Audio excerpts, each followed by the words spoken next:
Arestuhin! Arestuhin! Alam niyo po, noong nakaraang taon, nandito rin tayo.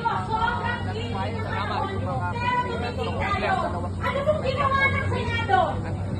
Nag-group pa po sila, pero sa dulo, in-archive nila yung impeachment. Papayag po ba tayong gawin nila uli yun sa atin? Hindi! Kaya po, ulit natin papakita kasi sa kanila, thumbs down sa pag-block ng impeachment. Thumbs down po tayo. Hindi po tayo papayag na i-block uli nila ang impeachment katulad ng ginawa nila nung nakaraan.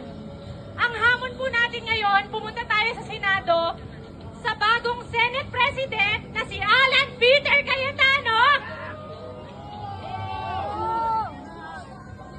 Alam naman po natin na siya ang running mate nung tatay, di ba po? Tingin niyo po ba nandyan siya para panagutin si Sara o protektahan siya? Tingin niyo po ba nandyan siya para maaresto si Bato o para protektahan siya?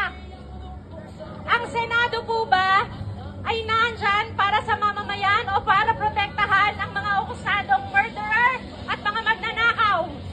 Papayag po ba tayong gaguhin na naman nila ang